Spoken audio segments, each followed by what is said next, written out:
Hello dear friends, hope you are fine. Students, so far we have learned two moments of the earth. First one, that is a rotation, and the second one, that is a revolution.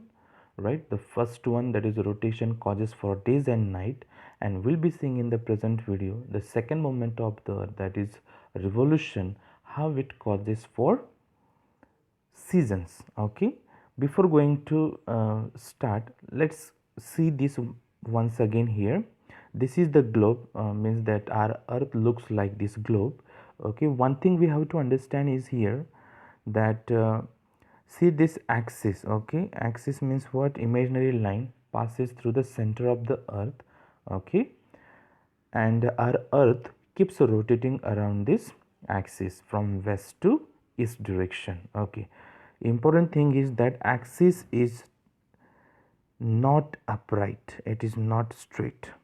Okay, this is important, right? It is tilted to one side, it is lean to one side, and therefore there are seasons. Okay, we'll go ahead and we'll see in detail. Now here you will come to know better. See, the axis is tilted and has made their angle of 23.5 degree. Okay, you can see here. Understood? Simple thing. What is the simple thing you have to understand here? The axis of the earth is not straight, it is not upright, it is tilted to one side. Okay, and therefore there is a formation of the seasons. Now how the seasons are formed, let's see this. Now see this picture, you will come to know better. Let us not uh, feel bothered. Okay, this is sun, these are the rays. Okay, simple. And this is earth, our planet. Okay, and whatever that little bit dark part, we can say there will be night, and whatever the illuminated part, there will be day. Okay, now this, let us not understand here. What we have to understand, that how there are seasons. Okay, now see, North Pole has leaned towards the sun. Okay, therefore what has happened, Northern hemisphere receives perpendicular sun rays.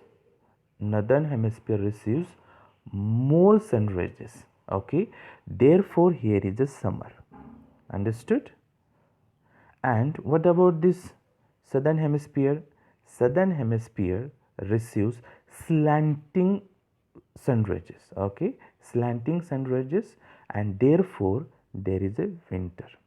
Okay, so here more sun rays, therefore summer, and here less sun rays, therefore here is a winter.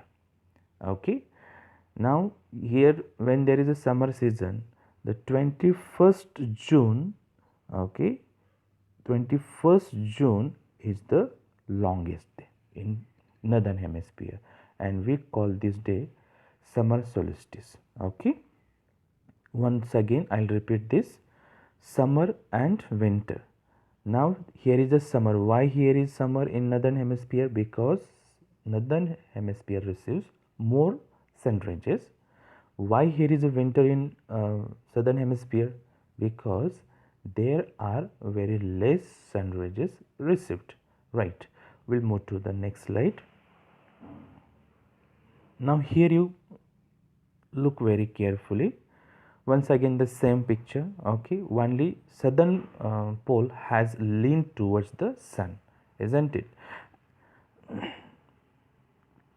Now here southern pole has leaned towards the sun, therefore southern hemisphere receives more sun rays, therefore there is a summer in the southern hemisphere, and northern hemisphere receives less sun rays, therefore in northern hemisphere there is a winter. Okay, and in northern hemisphere 22nd December is the shortest day. Okay, we say winter solstice. Understood? Hope you understood that how there we experience summer and winter on the earth, and the reason is behind that the axis is tilted, and when it is when the earth keeps revolving around the sun, sometime what happen, north pole is lean toward the sun, and sometime south pole lean towards the sun, and therefore there are the seasons. Hope you understood this. If you have any doubt, you can call me, and you can get solve your problem. Thank you.